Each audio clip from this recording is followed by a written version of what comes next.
কেন শেখ হাসিনা এত এত এত বর্বর অজনপ্রিয় হয়ে উঠলো?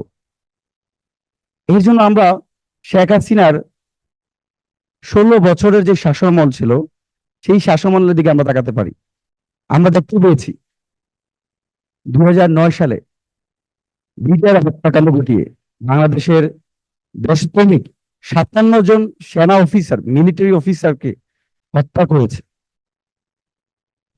পাশাপাশি আরো 74 জন মানুষকে শেখ হাসিনা ক্ষমতা আসার পর 2009 সালে হত্যা করেছে।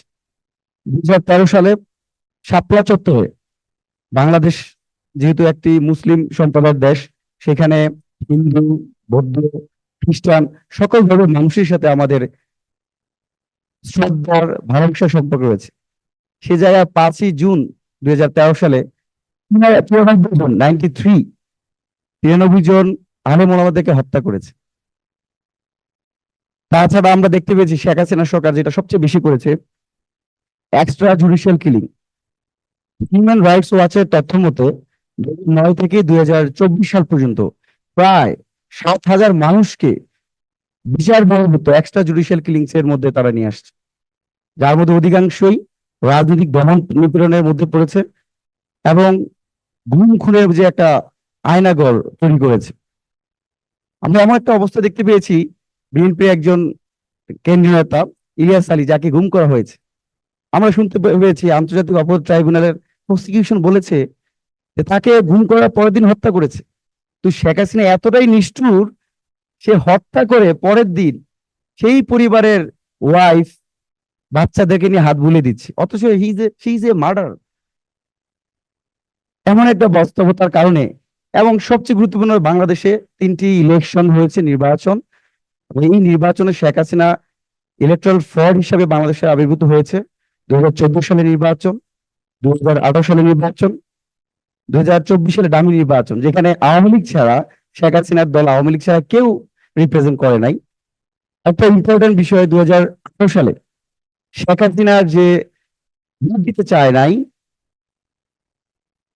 বাংলাদেশের নোয়াখালীর সুবর্ণচরে 4 সন্তানের জননী এক মাকে, গৃহবধূকে গণধর্ষণ করেছে, because of she living another party. This is the current, this is the situation of Sheikh Hasina's government. সুতরাং আমরা, এবং অর্থনৈতিক ইকোনমিক ব্লান্ডার হয়েছে বাংলাদেশ, প্রায় $151 বিলিয়ন পাচার হয়েছে। সুতরাং এত রক্তের বিনিময়ে আমরা যে নতুন বাংলাদেশ পেয়েছি, বর্তমানে অন্তর্বর্তীকালীন সরকারের মাননীয় প্রধান উপদেষ্টা প্রফেসর নোবেল জয়ী ডক্টর মোহাম্মদ ইউনূস আছেন।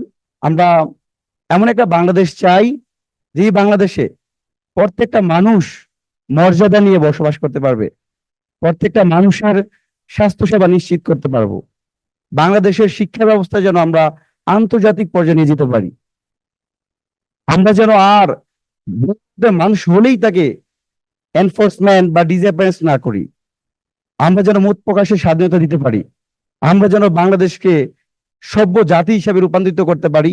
বাংলাদেশের তরুণ যারা আছে, যারা যুবক আছে, তাদেরকে যেন আমরা জাতীয় রাজনীতিতে গুরুত্বপূর্ণ ইম্পর্টেন্ট রোল প্লে করতে পারে, সেই জায়গাটা আমরা স্বপ্ন দেখি। আমরা মনে করি তরুণরা যদি এগিয়ে আসে, তাহলে বিশ্ব চেঞ্জ হয়ে যাবে, একেবারে বাংলাদেশের পরিবর্তন হয়ে যাবে।